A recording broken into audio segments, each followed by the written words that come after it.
അറിവിന്റെ പൊന്നോണം ഇത്തവണ സിസിയോടൊപ്പം ഏറ്റവും മികച്ച ഓഫറുകളുമായി UGC net 120 days batch starting on September 18. ഓഫറുകൾ അറിയുവാൻ വിളിക്കൂ 9778826292. ഹായ് ഓൾ, എല്ലാവർക്കും നമസ്കാരം. കോമ്പറ്റീറ്റീവ് ക്രാക്കറിന്റെ പുതിയൊരു വീഡിയോയിലേക്ക് എല്ലാവർക്കും സ്വാഗതം.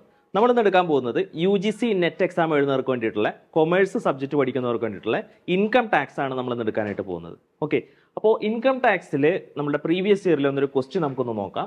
In case of a letted property, if the actual rent received is higher than the fair rental value determined by the municipal authority, which amount is considered for tax calculation. അപ്പോൾ ഇവിടെ question വന്നിരിക്കുന്നത് എന്താണ്? Income from house property എന്ന് പറയുന്ന second head of ഇൻകത്തിൽ നിന്നുള്ളൊരു question ആണ് ഇവിടെ വന്നിരിക്കുന്നത്. ഓക്കെ, നമുക്ക് ക്വസ്റ്റ്യൻ ഒന്ന് നോക്കാം. In case of a letted property നമ്മൾ എന്ത് ചെയ്തു? ഒരു വീട് വാടകയ്ക്ക് കൊടുത്തു. Okay, if the actual rent is received, നമ്മൾ ആക്ച്വലി ആ വീട് വാടകയ്ക്ക് കൊടുത്ത് നമുക്ക് കിട്ടിയ ആക്ച്വൽ റെന്റ് എന്ന് പറയുന്നത് which is higher than the fair rental value, അതായത് നമ്മളുടെ മുനിസിപ്പൽ അതോറിറ്റി ഫിക്സ് ചെയ്യുന്ന വാല്യൂ ഏതാണോ ആ വാല്യൂവിനേക്കാളും ഹയർ ആയിട്ടുള്ള ഒരു വാല്യൂ ആണ് നമ്മൾ എന്ത് ചെയ്തത്? ആക്ച്വൽ റെന്റ് ആയിട്ട് റിസീവ് ചെയ്തതെങ്കിൽ which amount is considered for tax calculation, നമ്മൾ ഏത് എമൗണ്ട് ആണ് ടാക്സ് കാൽക്കുലേഷന് വേണ്ടിയിട്ട് പരിഗണിക്കേണ്ടത്? അതായത് മുനിസിപ്പൽ റെന്റൽ വാല്യൂ ആണോ, അഥവാ അല്ലെങ്കിൽ ഫെയർ റെന്റൽ വാല്യൂ ആണോ, അതോ നമ്മളുടെ ആക്ച്വൽ റെന്റ് റിസീവ് ചെയ്തതാണോ നമ്മൾ എന്ത് ചെയ്യേണ്ടത്? പരിഗണിക്കേണ്ടത്. അതായത് ഇൻകം ടാക്സിന്റെ പർപ്പസിൽ നമ്മൾ പരിഗണിക്കേണ്ടത് ഏത് എമൗണ്ട് ആണെന്നുള്ളതാണ് ക്വസ്റ്റ്യൻ. സോ ഇവിടെ ഓപ്ഷൻ കൊടുത്തിട്ടുണ്ട്: actual rent received, fair rental value, the higher of the actual rent or fair rental value, the lower of actual rent or fair rental value. Okay, അപ്പോൾ ഈ ഇത്രയും option കൊടുത്തിട്ടുണ്ട്. ഇതിന്റെ right answer എന്താണെന്നുള്ളത് നമ്മൾ ഈ വീഡിയോയുടെ അവസാന ഭാഗത്ത് ഡിസ്കസ് ചെയ്യുന്നുണ്ട്. ഓക്കെ, അപ്പോൾ എന്താണ് ഇതിൽ എങ്ങനെയാണ് വാല്യൂഷൻ ചെയ്യേണ്ടതെന്നും അതുപോലെ തന്നെ ഇതിന്റെ ഏത് വാല്യൂ മേലാണ് ടാക്സ് അടയ്ക്കേണ്ടതെന്നുള്ള തിയറി ക്ലാസ് നമ്മളുടെ ഈ ഒരു വീഡിയോയിൽ ത്രൂ ഔട്ടുണ്ട്. സോ എല്ലാവരും ശ്രദ്ധിച്ചിരിക്കുക. സോ നമുക്ക് 5 ഹെഡ്സ് ഓഫ് ഇൻകത്തിലേക്ക് നോക്കുകയാണെങ്കിൽ 5 ഹെഡ്സ് ഓഫ് ഇൻകം ആണുള്ളത്. എല്ലാവർക്കും അറിയാം അല്ലേ? ഇൻകം ഫ്രം സാലറി ഉണ്ട്. ഒരു ഇൻഡിവിജ്വലിനെ സംബന്ധിച്ചുള്ള കേസാണ് ഇവിടെ പറയുന്നത്. ഒരു ഇൻഡിവിജ്വലിനെ സംബന്ധിച്ച് അദ്ദേഹത്തിന് ഇൻകം ഫ്രം സാലറി ഉണ്ടാവും. അതുപോലെ തന്നെ എന്താണ്? ഇൻകം ഫ്രം ഹൗസ് പ്രോപ്പർട്ടി ഉണ്ടാവും. എന്താണ് സാലറി ഇൻകം? അതായത് എംപ്ലോയി എംപ്ലോയർ റിലേഷൻഷിപ്പിൽ കിട്ടുന്ന എല്ലാ തരത്തിലുള്ള ബെനിഫിറ്റ്സിനെ നമുക്ക് എന്ത് വിളിക്കാം? സാലറി എന്ന് വിളിക്കാം. അവിടെ എന്ത് വേണം? അവർ തമ്മിൽ എംപ്ലോയർ എംപ്ലോയി റിലേഷൻഷിപ്പ് വേണം എന്നുള്ളതാണ്. ഓക്കെ, അപ്പോൾ എംപ്ലോയർ എംപ്ലോയി റിലേഷൻഷിപ്പിന്റെ ഭാഗമായിട്ട് കിട്ടുന്ന ഏതൊരു തരത്തിലുള്ള ബെനിഫിറ്റ്സിനെ നമുക്ക് എന്ത് വിളിക്കാം? സാലറി എന്ന് വിളിക്കാം. അത് എംപ്ലോയർ എംപ്ലോയർ റിലേഷൻഷിപ്പ് കഴിഞ്ഞ് ജോലി കഴിഞ്ഞ് റിട്ടയർ ചെയ്ത് കഴിഞ്ഞതിന് ശേഷം കിട്ടുന്ന പെൻഷൻ പോലും ഏതിലാണ് വരുന്നത്? ഇൻകം ഫ്രം സാലറിയിലാണ് വരുന്നത്. കാരണം എന്തുകൊണ്ടാണ്? അതായത് നമ്മൾ ആ എംപ്ലോയി എംപ്ലോയർ റിലേഷൻഷിപ്പിൽ ഇരുന്നത് കൊണ്ട് കിട്ടുന്ന ഒരു ബെനിഫിറ്റ് ആയതുകൊണ്ടാണ്. സോ എനിവേ സാലറി എന്ന് പറയുന്നത് ഒരു ഹെഡ് ഉണ്ട്. ഓക്കെ, സെക്കൻഡ് ഹെഡാണ് ഇൻകം ഫ്രം ഹൗസ് പ്രോപ്പർട്ടി, അതായത് വീട് വാടകയ്ക്ക് കൊടുത്ത് കിട്ടുന്ന വരുമാനം. ഓക്കെ, അപ്പോൾ വീട് വാടകയ്ക്ക് കൊടുത്ത് കിട്ടുന്ന വരുമാനം എന്ന് പറയുമ്പോൾ വീട് മാത്രമല്ല, കൊമേഴ്ഷ്യൽ ബിൽഡിങ്ങോ ഏതെങ്കിലും തരത്തിലുള്ള ബിൽഡിങ്ങോ അല്ലെങ്കിൽ വീടോ നമ്മൾ വാടകയ്ക്ക് കൊടുത്ത് കിട്ടുന്ന വരുമാനത്തിനാണ് ഇത് വിളിക്കുന്നത് ഇൻകം ഫ്രം ഹൗസ് പ്രോപ്പർട്ടി എന്ന് പറയുന്നത്. ഓക്കെ, അടുത്തതാണ് profit and gain of business or profession, third ഹെഡാണ്. അതായത് നമുക്ക് ബിസിനസ്സിൽ നിന്ന് എന്തെങ്കിലും ബെനിഫിറ്റ്സ് കിട്ടുക, അല്ലെങ്കിൽ ഗെയിൻ കിട്ടുക, അല്ലെങ്കിൽ നമുക്ക് പ്രൊഫഷണൽ ഇൻകം കിട്ടുക. ഇപ്പോൾ ബിസിനസ് എന്ന് വെച്ചിട്ടുണ്ടെങ്കിൽ പലതരത്തിലുള്ള ബിസിനസ് ആവാം. ഓക്കെ, അത് സ്പെക്കുലേഷൻ ബിസിനസ് ആവാം, അല്ലെങ്കിൽ നോർമൽ ബിസിനസ് ആവാം. അങ്ങനെ പല ടൈപ്പ് ഓഫ് ബിസിനസ് ആവും. എനി ടൈപ്പ് ഓഫ് ബിസിനസ്, അതിൽ നിന്ന് കിട്ടുന്ന ഇൻകത്തിനെയാണ് നമ്മൾ എന്ത് വിളിക്കുന്നത്? Profit and gain of business എന്ന് വിളിക്കുന്നത്. ഓർ പ്രൊഫഷൻ, അതല്ലെങ്കിൽ നമ്മളൊരു ചാർട്ടേഡ് അക്കൗണ്ടന്റ് ആവാം, അല്ലെങ്കിൽ ഒരു ഹോസ്പിറ്റലിൽ ഡോക്ടർ ആവാം. അങ്ങനെയുള്ള പ്രൊഫഷണൽ ഇൻകം ആയിട്ട് നമുക്ക് എന്ത് ജനറേറ്റ് ചെയ്യാൻ പറ്റും? ഇൻകം കിട്ടും. സോ ഇതും എന്താണ്? 5 ഹെഡ്സിൽ വരുന്ന മൂന്നാമത്തെ ഹെഡാണ്. അടുത്തതാണ് ക്യാപിറ്റൽ ഗെയിൻ എന്ന് പറയുന്നത്. ക്യാപിറ്റൽ ഗെയിൻ 2 ടൈപ്പ് ഉണ്ട്. ലോങ് ടൈം ക്യാപിറ്റൽ ഗെയിൻ ഉണ്ട്, അതുപോലെ തന്നെ ഷോർട്ട് ടൈം ക്യാപിറ്റൽ ഗെയിൻ ഉണ്ട്. അതായത് നമ്മളുടെ കയ്യിലുള്ള ഒരു അസറ്റ് വിറ്റിട്ട് ആ അസറ്റ് വിറ്റതിൽ നിന്ന് നമുക്ക് ലാഭം കിട്ടിക്കഴിഞ്ഞാൽ ആ ലാഭത്തുമേൽ നമ്മൾ എന്ത് ചെയ്യേണ്ട വരും? ടാക്സ് അടയ്ക്കേണ്ട വരും. സോ ഇതാണ് ക്യാപിറ്റൽ ഗെയിൻ എന്ന് പറയുന്ന ഒരു ഹെഡ്. ഇപ്പോൾ നമുക്കറിയാം ഈ കഴിഞ്ഞ 2024 വന്ന ഒരു ബജറ്റിൽ ഒരു പ്രഖ്യാപനത്തിൽ ക്യാപിറ്റൽ ഗെയിൻ എന്ന് പറയുന്ന ഒരു ഹെഡ് നമ്മൾ ഇത്രയും കാലം പഠിച്ചതിൽ നിന്ന് വളരെ വ്യത്യസ്തമായിട്ടുള്ളൊരു വലിയൊരു മാറ്റം സംഭവിച്ചിട്ടുണ്ട്. അതായത് ഇൻഡെക്സേഷൻ എന്ന് പറയുന്ന ഒരു രീതി എന്ത് ചെയ്തു? അവിടെ നിന്ന് എടുത്ത് മാറ്റി. അതായത് നേരത്തെ ക്യാപിറ്റൽ ഗെയിൻ മേൽ ഫിക്സഡ് പെർസെൻറ്റേജ് 20% ടാക്സ് ആയിരുന്നെങ്കിൽ ഇപ്പോൾ അത് 12% ആയിട്ട് കുറയ്ക്കുകയാണ് ചെയ്തത്. പക്ഷെ കുറച്ചെങ്കിലും തന്നെ എടുത്തു കളഞ്ഞു. ആ ഇൻഡെക്സേഷൻ എന്ന് പറയുന്ന ആ ഒരു പ്രോസസ്സ് എടുത്ത് കളഞ്ഞു. അത് ടാക്സ് പേഴ്സിനെയൊക്കെ സംബന്ധിച്ച് അതൊരു ഹെവി ബേർഡൻ ആണ്. എനിവേ നമുക്കത് മറ്റൊരു ക്ലാസ്സിൽ നമുക്കത് ഡിസ്കസ് ചെയ്യാം. സോ ക്യാപിറ്റൽ ഗെയിൻ ഒരു പുതിയൊരു മാറ്റം വന്നിട്ടുണ്ടെന്നുള്ളത് എപ്പോഴും അറിഞ്ഞിരിക്കാം. ദെൻ അടുത്തതാണ് income from other source. Okay, income from other source എന്ന് വെച്ചാൽ എന്താണ്? അതിനെ റെസിജ്വൽ ഇൻകം എന്നും പറയാറുണ്ട്. അതായത് ഈ പറയുന്ന 4 ഹെഡ് ഓഫ് ഇൻകം അല്ലാതെ വേറെ ഏതെങ്കിലും വരുമാനം കിട്ടിക്കഴിഞ്ഞാൽ അതിനാണ് എന്ത് വിളിക്കുക? ഇൻകം ഫ്രം അതർ സോഴ്സ് എന്ന് വിളിക്കാം. അതായത് നമ്മളെ സംബന്ധിച്ച് പറയുകയാണെങ്കിൽ നമുക്ക് ലോട്ടറിയിൽ നിന്ന് ഇൻകം കിട്ടാം, ബാങ്കിൽ ഇൻവെസ്റ്റ് ചെയ്തിട്ട് അതിൽ നിന്ന് ഇൻട്രസ്റ്റ് കിട്ടാം, അങ്ങനെ പല ടൈപ്പ് ഓഫ് ഇൻകം കിട്ടാം. ഈ 4ലും പെടാത്ത ഒരു ഇൻകത്തിനെയാണ് എന്ത് വിളിക്കുക? ഇൻകം ഫ്രം അതർ സോഴ്സ് എന്ന് പറയാം. ഓക്കെ, അപ്പോൾ ഇതിൻ്റെ ഒരു ബേസിക് ആയിട്ടുള്ള ഒരു ഇൻഫോർമേഷൻ നമുക്ക് കിട്ടി. നമ്മൾ ഇന്ന് ഡിസ്കസ് ചെയ്യുന്നത്, കൂടുതലായിട്ട് ഡിസ്കസ് ചെയ്യുന്ന ഇൻകം ഫ്രം ഹൗസ് പ്രോപ്പർട്ടി എന്താണ്, അതിൻ്റെ വാല്യുവേഷൻ എങ്ങനെയാണ് തുടങ്ങിയ കാര്യങ്ങളെ കുറിച്ചാണ് ഇന്ന് ഡിസ്കസ് ചെയ്യുന്നത്. So here what is annual value? അതായത് നമുക്ക് നോർമലി എല്ലാവരും ചിന്തിക്കുക, വീട് വാടകയ്ക്ക് കൊടുത്തു കഴിയുമ്പോൾ ആ വാടക എത്രയാണോ ആക്ച്വലി റിസീവ് ചെയ്യുന്നത്, ആ റിസീവ് ചെയ്യുന്ന എമൗണ്ട് മേലാണ് നമ്മൾ ടാക്സ് അടയ്ക്കേണ്ടത് എന്നുള്ളതാണ് പലവരുടെയും ധാരണ. എന്നാൽ അങ്ങനെയല്ല. ആനുവൽ വാല്യൂമേലാണ് ടാക്സ് അടയ്ക്കേണ്ടത്. അതായത് നമ്മൾ അതിൻ്റെ എന്ത് കണക്കാക്കും? ഒരു ആനുവൽ വാല്യൂ എന്ന് പറയുന്ന ഒരു വാല്യൂ കമ്പ്യൂട്ട് ചെയ്ത് നോക്കണം. അതെന്താവണമെന്നില്ല, ആക്ച്വൽ റെന്റ് റിസീവ്ഡ് ആവണമെന്നില്ല. ഒരു പക്ഷേ അതെന്താവാം? ആക്ച്വൽ റെന്റ് റിസീവ്ഡിന് തുല്യമാവാം. ഓക്കെ, എനിവേ ഇതിൻ്റെ ഒരു കാൽക്കുലേഷനെ കുറിച്ചാണ് നമ്മളിവിടെ പറയുന്നത്. ആനുവൽ വാല്യൂ മേലാണ് നമ്മൾ ടാക്സ് അടയ്ക്കേണ്ടത്, അല്ലാതെ ആക്ച്വൽ റെന്റ് റിസീവ്ഡ് മേലല്ല ടാക്സ് അടയ്ക്കേണ്ടത്. Then what is annual value? Tax is levied on annual value of the house property. House പ്രോപ്പർട്ടിയുടെ ആനുവൽ വാല്യൂ എത്രയാണോ ആ ആനുവൽ വാല്യൂ മേലാണ് എന്ത് ചെയ്യുന്നത്? ടാക്സ് ചുമത്തപ്പെടുന്നത്. ദെൻ അടുത്തതാണ് it is computed based on reasonable rent of the house property. എന്താണ്? It is computed based on reasonable rent of the house property. അതായത് നമ്മളൊരു വീട് വാടകയ്ക്ക് കൊടുത്തു കഴിഞ്ഞാൽ അതിന് എത്ര റീസണബിൾ ആയിട്ടുള്ള റെന്റ് കിട്ടുമോ ആ റീസണബിൾ റെന്റ് മേലാണ് നമ്മൾ ടാക്സ് അടയ്ക്കേണ്ടത്, അല്ലാതെ എന്ത് മേലല്ല? ആക്ച്വൽ റെന്റ് റിസീവ്ഡ് മേലല്ല ടാക്സ് അടയ്ക്കേണ്ടത്. Okay, then annual value is the sum for which the property might reasonably be expected to let out from year to year. Okay, annual value എന്ന് വെച്ചാൽ എന്താണ്? is the sum for which the property might reasonably be expected to let out from year to year. നമ്മൾ വർഷാവർഷം വാടകയ്ക്ക് കൊടുത്തു കഴിഞ്ഞാൽ reasonable ആയിട്ട് എന്ത് റെന്റ് കിട്ടുമോ ആ റെന്റ് ആണ് എന്ത് പറയുന്നത്? ആനുവൽ വാല്യൂ എന്ന് പറയുന്നത്. Okay, then it may not be the actual rent received from the house property. അത് എന്താവണമെന്നില്ല? ആക്ച്വൽ റെന്റ് റിസീവ്ഡ് ആവണമെന്നില്ല. ഓക്കെ, may not be, ഒരുപക്ഷെ എന്താവാം? അങ്ങനെ ആവാം. ഓക്കെ, എന്ന് വിചാരിച്ച് ഒരിക്കലും എന്താവില്ല. തീർച്ചയായിട്ടും ആക്ച്വൽ റെന്റ് റിസീവ്ഡ്, ആക്ച്വലി നമുക്ക് കിട്ടിയ റെന്റ് ആവണം എന്നില്ല എന്ത്? Annual rental value. ഒരുപക്ഷെ നമ്മൾ ആനുവൽ വാല്യൂ നമ്മൾ കണക്ക് കൂട്ടുമ്പോൾ ചിലപ്പോൾ എന്തിനു തുല്യമായേക്കാം? Actual rent റിസീവ്ഡിന് തുല്യമായേക്കാം. പക്ഷെ എല്ലായ്പ്പോഴും അങ്ങനെ ആവണമെന്നില്ല. മിക്കവാറും it may not be actual rent റിസീവ്ഡിന് അങ്ങനെ ആയിരിക്കും വരാം. ഓക്കെ, സോ എന്താണ് ആനുവൽ വാല്യൂ എന്നുള്ള ചെറിയൊരു ഐഡിയ കിട്ടി. ഇനി അതിന്റെ കമ്പ്യൂട്ടേഷൻ എങ്ങനെയാണെന്നുള്ളതൊക്കെ നമുക്ക് നോക്കാം. Okay, so here determination of annual value. ഇത് എങ്ങനെയാണ് ഡിറ്റർമിൻ ചെയ്യുന്നത്, എങ്ങനെയാണ് കാൽക്കുലേറ്റ് ചെയ്യുന്നത്? In determining the annual value there are 4 factors which are normally taken in to consideration. These are actual rent received or receivable. Okay, ഇവിടെ കൊടുത്തിരിക്കുന്നത് ശ്രദ്ധിക്കുക, received or receivable. അതായത് നമ്മൾ വീട് വാടകയ്ക്ക് കൊടുത്തിട്ട് നമുക്ക് വാടകയ്ക്ക് താമസിക്കുന്ന വ്യക്തി നമുക്ക് ഇങ്ങോട്ട് തന്ന amount, that is called as received amount. And what is receivable? നമ്മൾ വാടകയ്ക്ക് കൊടുത്തു, പക്ഷേ എന്ത് ചെയ്തിട്ടില്ല? നമുക്ക് ഇങ്ങോട്ട് റെന്റ് റിസീവ് ചെയ്തിട്ടില്ല. അപ്പോൾ actual rent received or receivable നമ്മൾ ആദ്യം കണക്കാക്കേണ്ടതാണ്. Actual rent received or receivable, അതായത് നമുക്ക് ആക്ച്വലി കിട്ടിയതും അതുപോലെ തന്നെ കിട്ടാനുള്ളതിനെ നമ്മൾ എന്ത് ചെയ്യണം? പരിഗണിക്കണം. ഓക്കെ, അപ്പോൾ അത് ആദ്യം കാൽക്കുലേറ്റ് ചെയ്യുക. അതായത് actual rent received or receivable നമ്മൾ കാൽക്കുലേറ്റ് ചെയ്തേക്കാം. ഫോർ എക്സാമ്പിൾ, നമ്മൾ 12 മന്ത് റെന്റ് വീട് വാടക ലെറ്റ് ഔട്ട് ചെയ്തു, 10 മാസത്തെ റെന്റ് കിട്ടി, 2 മാസം റെന്റ് കിട്ടിയിട്ടില്ല. ഓക്കെ, എനിവേ നമ്മൾ ഈ എമൗണ്ട് കാൽക്കുലേറ്റ് ചെയ്യുമ്പോൾ എന്താ ചെയ്യേണ്ടത്? റിസീവ്ഡും കൂട്ടണം, റിസീവബിളും കൂട്ടണം. ഓക്കെ, ആ 12 മന്ത് സാലറി ഇത് തന്നെ എന്ത് കൂട്ടണം? റെന്റ് തന്നെ നമ്മൾ കമ്പ്യൂട്ട് ചെയ്യണം. That is received or receivable കൂടി കമ്പ്യൂട്ട് ചെയ്യാം. Then second, municipal rental value. Municipal rental value എന്ന് വെച്ചാൽ എന്നെ വിളിക്കുന്ന പേരാണ് MRV എന്ന് വിളിക്കും. മുനിസിപ്പൽ റെന്റൽ വാല്യൂ, അതായത് മുനിസിപ്പൽ അതോറിറ്റി ഫിക്സ് ചെയ്യുന്ന ഒരു വാല്യൂവിനാണ് എന്ത് വിളിക്കുന്നത്? മുനിസിപ്പൽ റെന്റൽ വാല്യൂ എന്ന് വിളിക്കുന്നത്. അടുത്തതാണ് ഫെയർ റെന്റൽ വാല്യൂ. ഓക്കെ, എന്താണ് ഫെയർ റെന്റൽ വാല്യൂ എന്ന് വെച്ചിട്ടുണ്ടെങ്കിൽ, അതായത് നമ്മളുടെ നാട്ടിൽ ഒരു വാല്യൂ ഉണ്ടാവും. നമ്മൾ വീട് വാടകയ്ക്ക് കൊടുത്തിരിക്കുന്ന ഒരു 2 BHK അപ്പാർട്ട്മെന്റ് ആണെങ്കിൽ ആ 2 BHKക്ക് തുല്യമായിട്ടുള്ള മറ്റൊരു വീട് നാട്ടിൽ എവിടെയെങ്കിലും വാടകയ്ക്ക് കൊടുത്തിട്ടുണ്ടെങ്കിൽ ആ നാട്ടിലൊരു ഏകദേശം ഒരു വാല്യൂ ഉണ്ടാവുമല്ലോ. ഒരു വീട് വാടകയ്ക്ക് കൊടുക്കും ഇത്ര രൂപ എന്ന് പറയുന്ന ഒരു വാല്യൂ ഉണ്ടാവുമല്ലോ. That is called as fair rental value. Okay, അപ്പോൾ ആക്ച്വൽ റെന്റ് നമ്മൾ കണക്ക് കൂട്ടണം, മുനിസിപ്പൽ റെന്റൽ വാല്യൂ എത്രയാണെന്നുള്ളത് നോക്കണം, ഫെയർ റെന്റൽ വാല്യൂ എത്രയാണെന്ന് നോക്കണം, അതുപോലെ തന്നെ സ്റ്റാൻഡേർഡ് റെന്റൽ വാല്യൂ, അതായത് നമ്മുടെ ഇവിടെ റെന്റ് കൺട്രോൾ ആക്ട് എന്ന് പറയുന്ന ഒരു ആക്ട് ഉണ്ട്. ആ ആക്ട് പ്രകാരം ഫിക്സ് ചെയ്യപ്പെടുന്ന ഒരു വാല്യൂവിനാണ് ഇത് വിളിക്കുന്നത് സ്റ്റാൻഡേർഡ് റെന്റൽ വാല്യൂ എന്ന് പറയുന്നത്. സോ ഈ 4 വാല്യൂസും കമ്പയർ ചെയ്തിട്ടാണ് നമ്മൾ എന്ത് ഡിറ്റർമൈൻ ചെയ്യേണ്ടത്? ആനുവൽ വാല്യൂ ഡിറ്റർമൈൻ ചെയ്യേണ്ടത്. ഓക്കെ, അപ്പൊ ഈ 4 കാര്യങ്ങൾ പരിഗണിക്കണം. ഏതൊക്കെയാണ്? Actual rent received or receivable, അതുപോലെ തന്നെ municipal rental value, fair rental value, standard rental value.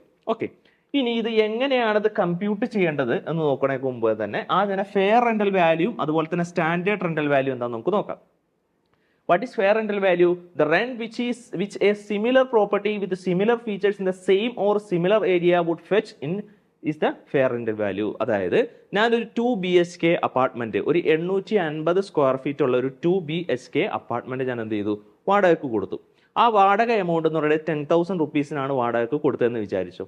Okay, പക്ഷെ നാട്ടിലെല്ലാ സ്ഥലത്തും അതിന്റെ വാല്യൂ എന്ന് പറയുന്നത് ഒരു 12,000 ആണ്. ഇതുപോലുള്ള ഒരു 800-850 സ്ക്വയർ ഫീറ്റ് ഉള്ള ഒരു വീട് വാടക കൊടുക്കുന്നത് 12,000-നോ 13,000-നോ ആണ് എങ്കിൽ അതിന്റെ ഫെയർ റെന്റൽ വാല്യൂ സത്യത്തിൽ എത്രയാണ്? ആ 12 അല്ലെങ്കിൽ 13,000 റുപ്പീസ് ആണ്, അല്ലാതെ ഞാൻ ആക്ച്വലി കൊടുത്ത വാല്യൂ അല്ല. ഓക്കെ, അപ്പോൾ യഥാർത്ഥത്തിൽ ഞാൻ കൊടുത്തത് 10,000-നാണെങ്കിൽ that is called as actual rent. Okay, പക്ഷെ ഫെയർ റെന്റൽ വാല്യൂ എത്രയാണ്? 13,000 വരും. കാരണം നാട്ടിൽ എല്ലായിടത്തും ഉള്ള ഒരു ഫെയർ വാല്യൂ എത്രയാണ്? 13,000 ആണ്. ഓക്കെ, അപ്പോൾ that is called fair rental value. അടുത്താണ് standard rent under the rent control act. Okay, അപ്പോൾ നമ്മൾ പഠിച്ചു നോക്കുക, റെന്റ് കൺട്രോൾ ആക്ട് പ്രകാരം ഫിക്സ് ചെയ്യപ്പെടുന്ന ഒരു വാല്യൂ ആണ് എന്ത്? സ്റ്റാൻഡേർഡ് റെന്റൽ വാല്യൂ അഥവാ SRV എന്ന് വിളിക്കും. Okay, so under the rent control act a standard rent is fixed and owners cannot receive rent higher than the specified rent control act. Rent control ആക്ടിന് മേളിൽ ഒരിക്കലും എന്ത് ചെയ്യാൻ പാടില്ല? ഒരു ആള് വീട് വാടകയ്ക്ക് കൊടുക്കാനായിട്ട് പാടില്ല. ഓക്കെ, പക്ഷേ യഥാർത്ഥത്തിൽ ചില സ്ഥലങ്ങളിലൊക്കെ എന്ത് ചെയ്യാറുണ്ട്? റെന്റ് കൺട്രോൾ ആക്ടിന്റെ മേളിലും എന്ത് മേടിക്കാറുണ്ട്? റെന്റ് മേടിക്കാറുണ്ട് എന്നുള്ളത് സത്യമാണ്. പക്ഷേ അത് ഇൻകം ടാക്സ് ഡിപ്പാർട്ട്മെന്റ് ഒരിക്കലും അതിലെന്താവാറില്ല? ബോധേഡ് ആവാറില്ല. ഓക്കെ, ഇപ്പോൾ for example rent control act എന്ന് പറയുന്ന ആക്ട് പ്രകാരം ഫിക്സ് ചെയ്യപ്പെടുന്ന ഒരു നാട്ടിൽ ഫിക്സ് ചെയ്യപ്പെടുന്ന വാല്യൂ ഒരു 2 BHK അപ്പാർട്ട്മെന്റിന് 12,000 റുപ്പീസ് ആണെന്ന് വിചാരിച്ചോ. ഒരാൾ 16,000 മേടിച്ചു എന്ന് വിചാരിച്ചിട്ട് ഇൻകം ടാക്സ് ഡിപ്പാർട്ട്മെന്റ് അതിൽ എന്ത് ചെയ്യില്ല? ഇടപെടില്ല. അവിടെ ആരാണ്? റെന്റ് കൺട്രോൾ ആക്ട് ആണ്, അത് വേറെ ആക്ട് ആണ്. ഇൻകം ടാക്സ് ആക്ട് വേറെ ആക്ട് ആണ്. ഓക്കെ, സോ ഇൻകം ടാക്സ് ആക്ടിൽ പറയുന്നത് എന്താണ്? ഇതിന്റെ അതായത് ഈ standard rental value fair rental value നമ്മൾ കമ്പയർ ചെയ്യണം എന്നുള്ളത് മാത്രമേ പറയുന്നുള്ളൂ. ഓക്കെ, സ്റ്റാൻഡേർഡ് റെന്റൽ വാല്യൂ എന്ന് പറയുന്നത് ഫിക്സ് ചെയ്തിരിക്കുന്ന റെന്റ് കൺട്രോൾ ആക്ട് പ്രകാരമുള്ള ഒരു വാല്യൂ ആണ്. അതിന് മേളിൽ വാടകയ്ക്ക് മേടിച്ചു എന്ന് വിചാരിച്ച് ഇൻകം ടാക്സ് ഡിപ്പാർട്ട്മെന്റ് ഒന്നും ചെയ്യില്ല. അത് റെന്റ് കൺട്രോൾ ആക്ട് പ്രകാരമുള്ള നിയമമാണ്. അതിന്റെ നിയമ നടപടി വേറെ നമ്മൾ ചെയ്യേണ്ടി വരും. ഓക്കെ, ക്ലിയർ ആയെന്ന് വിശ്വസിക്കുന്നു. അടുത്തതാണ് ഡിറ്റർമിനേഷൻ ഓഫ് ആനുവൽ വാല്യൂ. ഈ ആനുവൽ വാല്യൂ എങ്ങനെയാണ് ചെയ്യേണ്ടത്? അതിന്റെ സ്റ്റെപ്സിനെ കുറിച്ചാണ് നമ്മൾ നോക്കുന്നത്. ഓക്കെ, സോ ഫസ്റ്റ് നമ്മൾ ചെയ്യേണ്ടതെന്ന് വെച്ച് കഴിഞ്ഞിട്ടുണ്ടെങ്കിൽ കമ്പയർ MRV വിത്ത് FRV. ഓക്കെ, എന്താണ് കമ്പയർ MRV വിത്ത് FRV? MRV എന്ന് വെച്ചിട്ടുണ്ടെങ്കിൽ മുനിസിപ്പൽ റെന്റൽ വാല്യൂ ആണ് അല്ലെ. മുനിസിപ്പൽ റെന്റൽ വാല്യൂയും അതുപോലെ തന്നെ ഫെയർ റെന്റൽ വാല്യൂയും നമ്മൾ കമ്പയർ ചെയ്യും. Then what is municipal rental value? Municipal authority fix ചെയ്തിരിക്കുന്ന ഒരു വാല്യൂ ഉണ്ട്. ഓക്കെ, നമ്മുടെ നാട്ടിലുള്ള മുനിസിപ്പാലിറ്റി ഒക്കെ ഉണ്ടല്ലോ, അവർ ഫിക്സ് ചെയ്തിരിക്കുന്ന മുനിസിപ്പൽ അതോറിറ്റി ഉണ്ട്. ആ അതോറിറ്റി ഫിക്സ് ചെയ്തിരിക്കുന്ന ഒരു വാല്യൂ ആണ്. സോ ആ വാല്യൂവും അതുപോലെ തന്നെ ഫെയർ റെന്റൽ വാല്യൂ നമ്മൾ എന്ത് ചെയ്യും? കമ്പയർ ചെയ്യും. എന്നിട്ട് ഏതെടുക്കണം? ഹയസ്റ്റ് വാല്യൂ എടുക്കണം.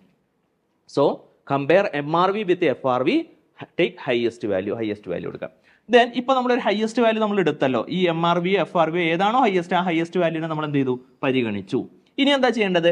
Compare that highest value with SRV. അതും പിന്നെ എന്തായിട്ട് കമ്പയർ ചെയ്യണം? SRV അഥവാ standard rental value. Standard rental value എന്ന് വെച്ചാൽ എന്താണ്? റെന്റ് കൺട്രോൾ ആക്ട് പ്രകാരം ഫിക്സ് ചെയ്തിരിക്കുന്ന ഒരു വാല്യൂ ആണ്. ആ വാല്യൂ ആയിട്ട് നമ്മൾ എന്ത് ചെയ്യുക? കമ്പയർ ചെയ്യാം. എന്നിട്ട് എന്ത് ചെയ്യണം? ഈ ഹയസ്റ്റ് വാല്യൂയും ഈ SRVയും തമ്മിൽ കമ്പയർ ചെയ്തിട്ട് ലോവസ്റ്റ് വാല്യൂ എടുക്കാം. ഓക്കെ, അപ്പൊ ആ ലോവസ്റ്റ് വാല്യൂവിനെ നമ്മൾ വിളിക്കുന്ന പേരാണ് ERV, that is called as expected rental value. Okay, എന്താ പറയുന്നത്? എക്സ്പെക്റ്റഡ് റെന്റൽ വാല്യൂ എന്നാണ് പറയുന്നത്. ഓക്കെ, ERVനെ. അപ്പൊ ആദ്യം MRV FRV കമ്പയർ ചെയ്യുക, ഹയസ്റ്റ് വാല്യൂ എടുക്കുക. ആ ഹയസ്റ്റ് വാല്യൂ SRV തമ്മിൽ കമ്പയർ ചെയ്യുക, ലോവസ്റ്റ് വാല്യൂ എടുക്കുക. ആ ലോവസ്റ്റ് വാല്യൂവിനെ വിളിക്കുന്ന പേരാണെന്ത്? ERV, that is called as expected rental value. ഇപ്പൊ നമുക്ക് എന്ത് കിട്ടി? ERV നമുക്ക് കിട്ടി. ഇനി എന്താ ചെയ്യേണ്ടത്? Compare that ERV with actual rent. ഇനിയാണ് നമ്മൾ ആക്ച്വലി വീട് വാടകയ്ക്ക് കൊടുത്തിട്ട് കിട്ടിയ വാല്യൂ ആയിട്ട് കമ്പയർ ചെയ്യേണ്ടത്. So compare ERV. ഈ ERV അഥവാ എക്സ്പെക്റ്റഡ് റെന്റൽ വാല്യൂവും ആക്ച്വലി കിട്ടിയ റെന്റും തമ്മിൽ കമ്പയർ ചെയ്യണം. പക്ഷെ അവിടെ ശ്രദ്ധിക്കണം, can deduct unrealised rent from actual rent. നമുക്ക് എന്ത് ചെയ്യാം? ഫോർ എക്സാമ്പിൾ നമ്മൾ വീട് വാടകയ്ക്ക് കൊടുത്തു. ആ വീട് വാടകയ്ക്ക് കൊടുത്തു കഴിഞ്ഞിട്ട് 12 മാസത്തേട്ടാണ് വാടകയ്ക്ക് കൊടുത്തത്. ഓക്കെ, അല്ലെങ്കിൽ 12 മാസത്തേക്കാണ് വാടകയ്ക്ക് കൊടുക്കാൻ ഉദ്ദേശിച്ചത്, പക്ഷെ നമുക്ക് എന്ത് ചെയ്യാൻ പറ്റുള്ളൂ, 10 മാസമേ വാടകയ്ക്ക് കൊടുക്കാൻ സാധിച്ചുള്ളൂ. ബാക്കി 2 മാസം എന്തായിപ്പോയി, വേക്കൻസി പീരീഡ് ആയിപ്പോയി. ഓക്കെ, ഇതിൽ നമ്മൾ എന്ത് ചെയ്തിട്ടുണ്ട്, നിലവിൽ 10 മാസം വാടകയ്ക്ക് കൊടുത്തിട്ടുണ്ട്. എന്നാൽ നമ്മളുടെ വീട്ടിൽ വാടകയ്ക്ക് താമസിച്ച വ്യക്തി നമുക്ക് 8 മാസത്തെ വാടകയെ തന്നിട്ടുള്ളൂ, 2 മാസത്തെ വാടക എന്ത് ചെയ്തിട്ടില്ല, തന്നിട്ടില്ല. അപ്പൊ ടോട്ടൽ 12 മന്ത് ഉണ്ട്, 2 മാസം വേക്കൻസി പീരീഡ് ആണ്, ബാക്കി 10 മന്ത് നമ്മൾ ലെറ്റ് ഔട്ട് ചെയ്തിട്ടുണ്ട്. പക്ഷെ ലെറ്റ് ഔട്ട് ചെയ്തതിൽ 2 മാസം എന്ത് ചെയ്തിട്ടില്ല, ആ വാടകയ്ക്ക് താമസിച്ച വ്യക്തി നമുക്ക് വാടക തന്നിട്ടില്ലെങ്കിൽ ആ തരാത്ത റെന്റിനെ വിളിക്കുന്ന പേരാണ് അൺറിയലൈസ്ഡ് റെന്റ്. അതിനെന്താ വിളിക്കുന്നത്, അൺറിയലൈസ്ഡ് റെന്റ്. അപ്പൊ നമുക്ക് എന്ത് ചെയ്യാം, നമ്മൾ ഫോർ എക്സാമ്പിൾ 10,000 രൂപക്കാണ് വാടക കൊടുത്തതെന്ന് വിചാരിച്ചു. അപ്പോൾ 10,000 രൂപക്കാണ് വാടകയ്ക്ക് കൊടുക്കുന്നതെങ്കിൽ 10,000 ഇൻറ്റു എത്ര മാസം വാടക കൊടുത്ത്, 12 മാസം കൊടുക്കാം. പക്ഷെ നമ്മൾ 12 മാസത്തേക്ക് വാടക കൊടുത്തില്ല, 2 മാസം വേക്കൻസി പീരീഡ് ആണ്. നമ്മൾ എന്ത് ചെയ്തു, 10 മാസത്തേക്ക് വാടക കൊടുത്തു. അങ്ങനെയാണെങ്കിൽ നമുക്ക് എത്ര കിട്ടണം, 1 ലക്ഷം നമുക്ക് കിട്ടണം. സോ ദാറ്റ് ആ 1 ലക്ഷമാണ് എന്ത്, ആക്ച്വൽ റെന്റ് എന്ന് പറയുന്നത്. പക്ഷെ ആക്ച്വൽ റെന്റിൽ നിന്ന് എന്ത് മൈനസ് ചെയ്യാം, അൺറിയലൈസ്ഡ് റെന്റ് മൈനസ് ചെയ്യാം അല്ലേ. അൺറിയലൈസ്ഡ് എത്രയാണ്, 2 മാസത്തെ വാടക നമുക്ക് കിട്ടിയില്ല. അപ്പോൾ എത്രയാണ്, 20,000 നമുക്ക് എന്ത് ചെയ്യാം, മൈനസ് ചെയ്യാം. സോ നമ്മളുടെ ആക്ച്വൽ റെന്റ് എത്രയായിട്ട് വരും, 80,000 ആയിട്ട് വരും. ഓക്കെ, സോ ഇനി എന്ത് ചെയ്യണം, ഈ എക്സ്പെക്ടഡ് റെന്റൽ വാല്യൂ ആ 80,000 അഥവാ ആക്ച്വൽ റെന്റ് നമ്മൾ എന്ത് ചെയ്യാം, കമ്പയർ ചെയ്യാം. എന്നിട്ട് ഏത് വാല്യൂ എടുക്കേണ്ടത്, ഹയസ്റ്റ് വാല്യൂ. ഓക്കെ, അപ്പോൾ ആദ്യം എങ്ങനെ ചെയ്യേണ്ടത്, MRV FR തമ്മിൽ കമ്പയർ ചെയ്യുക, ഹയസ്റ്റ് വാല്യൂ എടുക്കുക. ദെൻ തമ്മിൽ കമ്പയർ ചെയ്യുക, SRV തമ്മിൽ കമ്പയർ ചെയ്യുക, ലോവസ്റ്റ് വാല്യൂ എടുക്കുക. ആ ലോവസ്റ്റ് വാല്യൂവിനെ വിളിക്കുന്ന പേരാണ് എക്സ്പെക്ടഡ് റെന്റൽ വാല്യൂ. ആ എക്സ്പെക്ടഡ് റെന്റൽ വാല്യൂ പിന്നെ എന്ത് തമ്മിൽ കമ്പയർ ചെയ്യണം, നമ്മുടെ ആക്ച്വൽ റെന്റ് തമ്മിൽ കമ്പയർ ചെയ്യണം. ആക്ച്വൽ റെന്റ് തമ്മിൽ കമ്പയർ ചെയ്യുമ്പോൾ ആക്ച്വൽ റെന്റിൽ നിന്നും അൺറിയലൈസ്ഡ് റെന്റ് മൈനസ് ചെയ്തിട്ട് എന്ത് ചെയ്താൽ മതി, കമ്പയർ ചെയ്താൽ മതി. എന്നിട്ട് നമ്മൾ എന്തെടുക്കണം, ഹയസ്റ്റ് വാല്യൂ എടുക്കണം. ഓക്കെ, സോ ആ ഹയസ്റ്റ് വാല്യൂ എടുക്കുന്നു. ആ ഹയസ്റ്റ് വാല്യൂ എടുത്തു കഴിയുമ്പോൾ ആ വാല്യൂവിനെ വിളിക്കുന്ന പേരാണ് ARV, that is called as annual rental value. So annual rental value നമുക്ക് കിട്ടി. ഇനി നമുക്ക് എന്ത് ചെയ്യാം, less loss due to vacancy. നമ്മൾ 10 മാസം വരെ വാടക കൊടുത്തോളൂ, 2 മാസം 12 മാസം ഉണ്ടല്ലോ, 2 മാസം എന്ത് വന്നു, വേക്കൻസി പീരീഡിൽ ലോസ് വന്നു. അതായത് വാടക കൊടുക്കാൻ പറ്റില്ല, വീട് വെറുതെ കിടന്നു. അപ്പൊ നമുക്ക് എത്ര ലോസ് വന്നിട്ടുണ്ട്, 20,000 ലോസ് വന്നിട്ടുണ്ട്. ആ ലോസ് നമുക്ക് എന്ത് ചെയ്യാം, മൈനസ് ചെയ്യാം. That is less loss due to vacancy. That is annual rental വാല്യൂവിൽ നിന്ന് നമുക്ക് വേക്കൻസി പീരീഡിൽ ലോസ് നമുക്ക് എന്ത് ചെയ്യാം, മൈനസ് ചെയ്യാം. ദെൻ ഇനി നമുക്ക് കിട്ടുന്ന വാല്യൂ എന്താ നമുക്ക് നോക്കാം. Determination of annual value that is called as gross annual value. അതായത് ആ വേക്കൻസി പീരീഡിലെ ലോസ് മൈനസ് ചെയ്യുമ്പോൾ നമുക്ക് കിട്ടുന്നതാണ് എന്ത്, gross annual value. That is called as GAV എന്ന് പറയും. അപ്പൊ ഗ്രോസ് ആനുവൽ വാല്യൂ കിട്ടി. Then less municipal tax paid by owner. ഇനി നമ്മൾ എന്ത് ചെയ്തിട്ടുണ്ട്, ഞാൻ ഓണറാണ്, ഞാൻ എന്ത് ചെയ്തു, വീടിന് മുനിസിപ്പൽ ടാക്സ് അടച്ചു. അപ്പൊ ഞാനാണ് ഓണർ തന്നെയാണ് മുനിസിപ്പൽ ടാക്സ് അടച്ചതെങ്കിൽ നമുക്ക് അത് എന്ത് ചെയ്യാം, മൈനസ് ചെയ്യാം. അപ്പൊ നമുക്ക് കിട്ടുന്ന വാല്യൂ ആണ് എന്ത്, NAV അഥവാ നെറ്റ് ആനുവൽ വാല്യൂ. ഓക്കെ, അപ്പോ മുനിസിപ്പൽ ടാക്സ് നമുക്ക് മൈനസ് ചെയ്യണമെന്നുണ്ടെങ്കിൽ ഓണർ തന്നെയായിരിക്കണം എന്ത് ചെയ്യേണ്ടത്, ആ മുനിസിപ്പൽ ടാക്സ് അടയ്ക്കേണ്ടത്. അത് നോമിനൽ ആയിട്ട് ചെറിയൊരു എമൗണ്ട് ഉണ്ടാവുള്ളൂ. So gross annual value municipal tax minus ചെയ്യുക, അപ്പോൾ നമുക്ക് എന്ത് കിട്ടുന്നു, നെറ്റ് ആനുവൽ വാല്യൂ കിട്ടുന്നു. ഇങ്ങനെയാണ് നമ്മൾ എന്ത് ചെയ്യേണ്ടത്, ആനുവൽ വാല്യൂ ഡിറ്റർമിൻ ചെയ്യേണ്ടത്. സോ ഈ ആനുവൽ വാല്യൂ മേലാണ് നമ്മൾ ടാക്സ് അടയ്ക്കേണ്ടത്. പക്ഷേ ഈ ആനുവൽ വാല്യൂവിൽ ടാക്സ് അടയ്ക്കണമെന്നുണ്ടെങ്കിൽ നമുക്ക് കുറച്ചധികം ഡിഡക്ഷൻസും കുറച്ച് സ്റ്റാൻഡേർഡ് ഡിഡക്ഷനും കുറച്ച് കാര്യങ്ങളൊക്കെ നമുക്ക് ക്ലെയിം ചെയ്യാൻ പറ്റും. സോ അതാണ് നമ്മളന്ന് അടുത്ത് ഡിസ്കസ് ചെയ്യാൻ പോകുന്നത്. സോ ഹിയർ ഇപ്പോൾ നമുക്ക് എന്ത് കിട്ടി, നെറ്റ് ആനുവൽ വാല്യൂ നമുക്ക് കിട്ടി അല്ലേ. ആ ഗ്രോസ് ആനുവൽ വാല്യൂ നിന്ന് മുനിസിപ്പൽ ടാക്സ് മൈനസ് ചെയ്തപ്പോൾ നമുക്ക് എന്ത് കിട്ടി, നെറ്റ് ആനുവൽ വാല്യൂ കിട്ടി. ഇനി ആ നെറ്റ് ആനുവൽ വാല്യൂ നമുക്ക് എന്ത് ചെയ്യാം, reduce 30% of NAV, that is standard deduction ആയിട്ട് 30% നമുക്ക് എന്ത് ചെയ്യാൻ പറ്റും, ഡിഡക്ഷൻ ചെയ്യാൻ പറ്റും.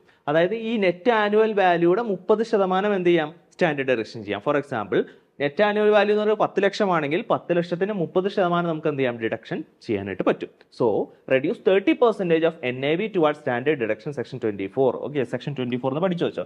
30% on NAV is allowed as deduction from the NAV under section 24 of the income tax act. Income tax act പ്രകാരം നമുക്ക് നെറ്റ് ആനുവൽ വാല്യൂ നിന്ന് 30% എന്ത് ചെയ്യാൻ പറ്റും, സ്റ്റാൻഡേർഡ് ഡിഡക്ഷൻ ചെയ്യാൻ പറ്റും. നമ്മൾ ഇൻകം ഫ്രം സാലറിയിൽ സ്റ്റാൻഡേർഡ് ഡിഡക്ഷൻ പഠിച്ചിട്ടുണ്ടല്ലോ, എത്ര പഠിച്ചിരിക്കുന്ന 50,000 അല്ലേ. ഇപ്പൊ അതെന്ത് ചെയ്തിട്ടുണ്ട്, ഹൈക്ക് ചെയ്തിട്ടുണ്ട് അല്ലേ. അപ്പൊ അതൊക്കെ നമുക്ക് പിന്നീട് മറ്റൊരു ക്ലാസ്സിൽ ഡിസ്കസ് ചെയ്യാം. എനിവേ ഈ നെറ്റ് ആനുവൽ വാല്യൂവിൽ 30% സ്റ്റാൻഡേർഡ് ഡിഡക്ഷൻ ചെയ്യാനായിട്ട് സാധിക്കും. ഓക്കെ, സോ ഇപ്പൊ നമ്മൾ എന്ത് ചെയ്തു, നെറ്റ് ആനുവൽ വാല്യൂന്ന് 30% സ്റ്റാൻഡേർഡ് ഡിഡക്ഷൻ ചെയ്തു എന്ന് വിചാരിക്കാം. ഇനി എന്ത് ചെയ്യാം, റെഡ്യൂസ് ഹോം ലോൺ ഇൻട്രസ്റ്റ്. അതിന്റെ കൂടെ നമുക്ക് എന്തുകൂടി മൈനസ് ചെയ്യാം, നമ്മൾ ഇപ്പൊ വാടകയ്ക്ക് കൊടുത്തിരിക്കുന്ന വീട്, ആ വീട് പണിതന്മേൽ നമുക്ക് ലോൺ ഉണ്ട്. ആ ലോണുമേൽ നമ്മൾ ഇൻട്രസ്റ്റ് അടയ്ക്കുന്നുണ്ടെങ്കിൽ ആ ഇൻട്രസ്റ്റ് കൂടി നമുക്ക് എന്ത് ചെയ്യാം, മൈനസ് ചെയ്യാം. Deduction under section 24 is also available for interest paid during the year on housing loan availed. നമ്മൾ വീട് വാടകയ്ക്ക് കൊടുക്കുന്ന ആ വാടക വീട് നമുക്ക് വാടകയ്ക്ക് കൊടുത്തിട്ട് നമ്മൾ ഇൻട്രസ്റ്റ് അടയ്ക്കുന്നുണ്ടെങ്കിൽ ആ ഇൻട്രസ്റ്റ് നമുക്ക് എന്ത് ചെയ്യാം, മൈനസ് ചെയ്യാം. അത് പലതരത്തിലുള്ള ഇൻട്രസ്റ്റ് ഉണ്ട്. നമ്മളുടെ സെൽഫ് ഒക്യുപ്പൈഡ് ഹൗസ് പ്രോപ്പർട്ടിയുടെ വീട്ടിൽ ലോൺ എടുത്തിട്ടുണ്ടെങ്കിലും ആ ഇൻട്രസ്റ്റ് മൈനസ് ചെയ്യാം. ലെറ്റ് ഔട്ട് ഹൗസ് പ്രോപ്പർട്ടിയുടെ വീട്ടിൽ ലോൺ എടുത്തിട്ടുണ്ടെങ്കിൽ അതിന്റെ ഇൻട്രസ്റ്റ് ഉണ്ടെങ്കിൽ അത് മൈനസ് ചെയ്യാം. ഇനി അത് മാത്രമല്ല, നമ്മൾ ഈ വീട് വാടകയ്ക്ക് കൊടുക്കുന്നതിന് മുമ്പേ പണിത കാലഘട്ടത്തിലുള്ള പ്രീ കൺസ്ട്രക്ഷൻ പീരീഡിൽ ഇൻട്രസ്റ്റ് ഉണ്ടെങ്കിൽ അതൊക്കെ മൈനസ് ചെയ്യാം. സോ ഇതിനെപ്പറ്റിയുള്ള ഡീറ്റെയിൽ ആയിട്ടുള്ള വീഡിയോ നമ്മൾ എന്ത് ചെയ്തിട്ടുണ്ട്, നമ്മുടെ ചാനലിൽ അതുപോലെ ആപ്പിൽ നമ്മൾ പ്രൊവൈഡ് ചെയ്തിട്ടുണ്ട്. അത് നോക്കിക്കഴിഞ്ഞാൽ നിങ്ങൾക്ക് ഡീറ്റെയിൽ ആയിട്ടുള്ള വീഡിയോസ് കാണാനായിട്ട് സാധിക്കും. സോ എനിവേ ഇത്രയും ഇൻട്രസ്റ്റ് നമുക്ക് മൈനസ് ചെയ്യാൻ സാധിക്കും. So then determine income from house property. So ഇത്രയും ഡിഡക്ഷൻ ചെയ്ത് കഴിഞ്ഞാൽ നമുക്ക് എന്ത് കിട്ടും, ഇൻകം ഫ്രം ഹൗസ് പ്രോപ്പർട്ടി കിട്ടും. The resulting value is your income from house property. This is tax at the slab rate applicable to. അതുമേലാണ് നമ്മൾ എന്ത് ചെയ്യേണ്ടത്, ടാക്സ് അടയ്ക്കേണ്ടത്. സോ നെറ്റ് ആനുവൽ വാല്യൂന്ന് സ്റ്റാൻഡേർഡ് ഡിഡക്ഷൻ 30% ചെയ്യുക. അതുപോലെ തന്നെ നമുക്ക് എന്ത് ചെയ്യാൻ പറ്റും, പ്രീ കൺസ്ട്രക്ഷൻ പീരീഡിലെയും അതുപോലെ തന്നെ ഹോം ലോൺ ഇൻട്രസ്റ്റ് ഒക്കെ ഉണ്ടെങ്കിൽ ആ ഇൻട്രസ്റ്റ് എമൗണ്ട് നമുക്ക് മൈനസ് ചെയ്ത് കഴിഞ്ഞാൽ നമുക്ക് കിട്ടുന്നതാണ് ഇൻകം ഫ്രം ഹൗസ് പ്രോപ്പർട്ടി. ഇങ്ങനെയാണ് income from house property calculate ചെയ്യേണ്ടത്. ദെൻ അടുത്തതാണ് അൺറിയലൈസ്ഡ് റെന്റ്. അൺറിയലൈസ്ഡ് റെന്റ് എന്ന് വെച്ചാൽ നമ്മൾ വീട് വാടകയ്ക്ക് കൊടുത്തു കഴിഞ്ഞിട്ട് ആ നമുക്ക് എന്ത് ചെയ്തില്ല, ടെനന്റ് നമുക്ക് വാടക തന്നില്ല. ഓക്കെ, വീട് വാടക താമസിക്കുന്ന വ്യക്തി നമുക്ക് എന്ത് ചെയ്തില്ല, ഹൗസ് ഓണർക്ക് വാടക കൊടുത്തിട്ടില്ലെങ്കിൽ അതിനാണ് എന്ത് വിളിക്കുന്നത്, അൺറിയലൈസ്ഡ് റെന്റ് എന്ന് പറയുന്നത്. അൺറിയലൈസ്ഡ് റെന്റ് ആവണം എന്നുണ്ടെങ്കിൽ നിയമമുണ്ട്. The tenancy is bona fide. അത് സത്യസന്ധമായിട്ടുള്ള ഒരു മുദ്രപത്രത്തിൽ എഴുതിയിരിക്കുന്ന ഒരു കരാറായിരിക്കണം. അതുപോലെ തന്നെ the defaulting tenant has vacated. ആരാണോ വാടകയ്ക്ക് താമസിച്ച വ്യക്തി, വാടക തരാത്ത വ്യക്തി, അദ്ദേഹം എന്ത് ചെയ്തിട്ടുണ്ടാവും, വീട്ടിൽ നിന്ന് വെക്കേറ്റ് ചെയ്തിട്ടുണ്ടാവണം. Or steps have been taken to compel him to vacate the property. അല്ലെങ്കിൽ പ്രോപ്പർട്ടിയിൽ നിന്ന് വെക്കേറ്റ് ചെയ്യാൻ വേണ്ടിയിട്ട് അദ്ദേഹത്തിന് എന്ത് ചെയ്യണം, നിയമ നടപടികൾ സ്വീകരിച്ചിട്ടുണ്ടാവണം. എന്നാലേ നമുക്ക് എന്ത് ചെയ്യാൻ പറ്റുള്ളൂ, അൺറിയലൈസ്ഡ് റെന്റ് മൈനസ് ചെയ്യാനായിട്ട് സാധിക്കത്തുള്ളൂ. ഓക്കെ, അതുപോലെ തന്നെ എന്താണ്, the defaulting tenant is not occupation of any other property in the assessee. എന്റെ തന്നെ മറ്റൊരു വീട്ടിൽ ആരെ താമസിപ്പിക്കാൻ പാടില്ല, ഈ ഡിഫോൾട്ട് വരുത്തിയ അൺറിയലൈസ്ഡ് റെന്റ് തരാത്ത വ്യക്തിനെ എന്ത് ചെയ്യാൻ പറ്റില്ല, എന്റെ മറ്റൊരു വീട്ടിൽ തന്നെ താമസിപ്പിക്കാനും പാടില്ല. ഇങ്ങനെയൊക്കെ ചെയ്താലേ നമുക്ക് എന്ത് ചെയ്യാൻ പറ്റുള്ളൂ, അൺറിയലൈസ്ഡ് റെന്റ് നമുക്ക് മൈനസ്, ആക്ച്വൽ റെന്റിൽ നിന്ന് അൺറിയലൈസ്ഡ് റെന്റ് മൈനസ് ചെയ്യാനായിട്ട് സാധിക്കത്തുള്ളൂ. Okay, moreover the assessee has taken all reasonable steps to institute legal proceeding for the recovery of the unpaid rent. അതായത് ആ വാടക നമുക്ക് തിരിച്ചു കിട്ടാനുണ്ടല്ലോ, ആ വാടക കിട്ടാൻ വേണ്ടിയിട്ടുള്ള നിയമ നടപടികൾ കൂടി നമ്മൾ എന്ത് ചെയ്തിട്ടുണ്ടാവണം. എന്നാൽ മാത്രമേ ആക്ച്വൽ റെന്റിൽ നിന്ന് അൺറിയലൈസ്ഡ് റെന്റ് എന്ത് ചെയ്യാൻ പറ്റുള്ളൂ, മൈനസ് ചെയ്യാനായിട്ട് സാധിക്കത്തുള്ളൂ. സോ ഞാൻ നേരത്തെ പറഞ്ഞ പോലെ തന്നെ നമ്മളെ സംബന്ധിച്ച് ഈ ഇൻകം ടാക്സിന്റെ ക്ലാസ്സുകൾ, ഒരുപാട് ക്ലാസ്സുകൾ നമ്മുടെ ആപ്പിൽ പ്രൊവൈഡ് ചെയ്തിട്ടുണ്ട്. സോ നിങ്ങൾക്ക് ആപ്പിൽ കൂടുതൽ വീഡിയോസ് കാണണമെന്നുണ്ടെങ്കിൽ നമുക്ക് പുതിയ ഒരു ബാച്ച് നമ്മൾ സ്റ്റാർട്ട് ചെയ്യുന്നുണ്ട്. 120 ഡേയ്സിന്റെ ഒരു ബാച്ചാണ്. സോ ആ 120 ഡേയ്സിന്റെ ബാച്ചിലേക്ക് നിങ്ങൾക്ക് join our mission 120 days commerce ബാച്ചാണ്. അതായത് നിങ്ങൾക്ക് ഈ വരുന്ന ഡിസംബർ ബാച്ചിലേക്കുള്ള UGC നെറ്റ് ക്രാക്ക് ചെയ്യാൻ വേണ്ടിയിട്ട് നമ്മളുടെ ഒരു ആപ്പിൽ നമുക്ക് ജോയിൻ ചെയ്യാവുന്നതാണ്. കോഴ്സ് നമ്മൾ ഓഫർ ചെയ്യുന്നത് സിലബസ് ബേസ്ഡ് റെക്കോർഡർ ക്ലാസ്സുകളാണ്. അതുപോലെ തന്നെ ഡൗട്ട് ക്ലിയറൻസ് സെഷൻസ് ഉണ്ട്. അതുപോലെ തന്നെ ടെക്നിക്കൽ സപ്പോർട്ട്, അതുപോലെ തന്നെ PDF നോട്ടും, അതുപോലെ തന്നെ പ്രീവിയസ് ഇയർ ക്വസ്റ്റിന്റെ ഡിസ്കഷനും കാര്യങ്ങളെല്ലാം ഉണ്ട്.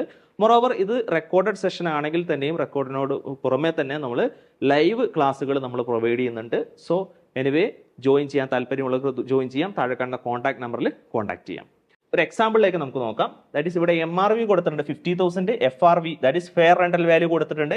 ആദ്യം എന്താ ചെയ്യേണ്ടത്, MRVയും FRVയും തമ്മിൽ കമ്പയർ ചെയ്യുക, ഹയസ്റ്റ് വാല്യൂ എടുക്കുക. ഏതാ ഹയസ്റ്റ് വാല്യൂ, 50,000, 60,000, 60,000 ആണ് highest value. So highest value എടുത്തു, വിച്ച് എവർ ഈസ് ഹയർ എടുത്തു.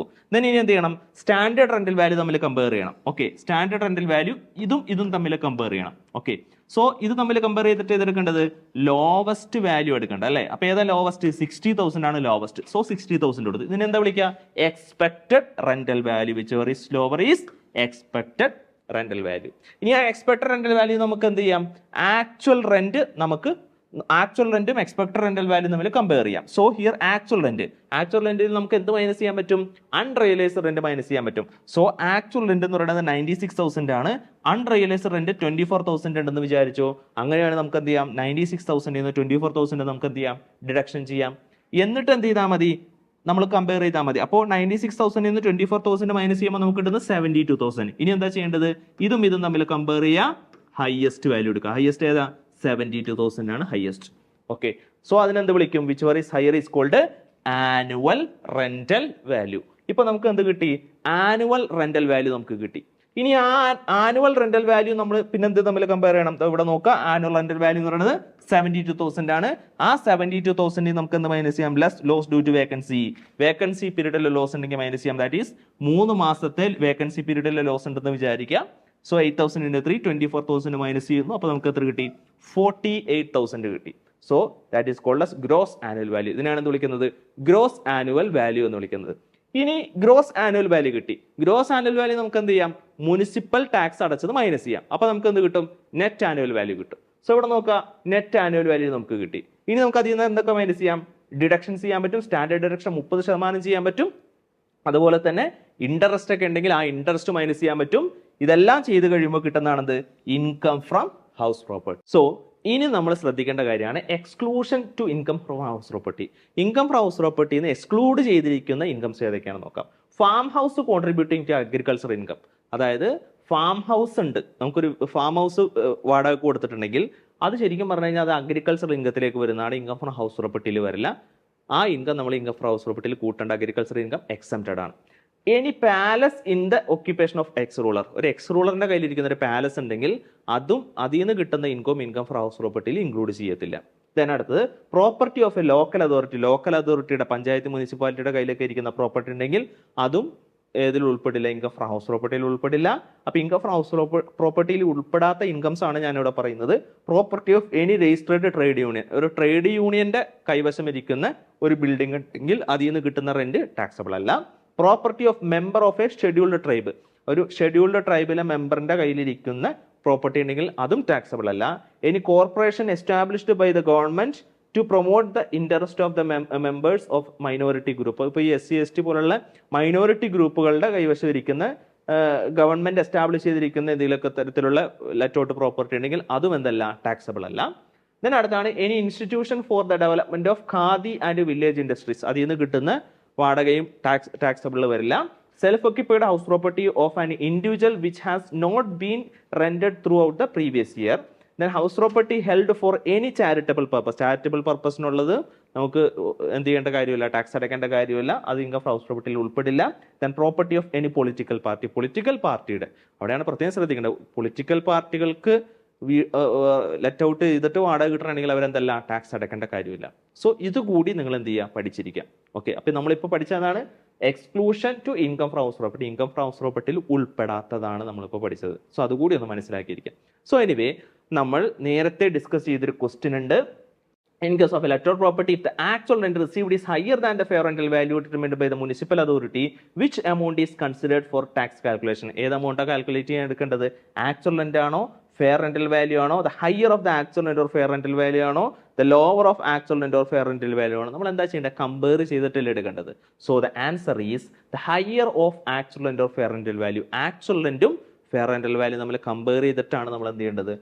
വാല്യൂ എടുക്കേണ്ടത്. ആനുവൽ റെന്റൽ വാല്യൂ അങ്ങനെയാണ് ചെയ്യേണ്ടത്. So in case of letter property, the higher of the actual rent received and the fair rental value determined by the municipal authority is considered for tax calculation. Tax calculation നമ്മൾ പരിഗണിക്കുന്നത് compare ചെയ്തിട്ടാണ്.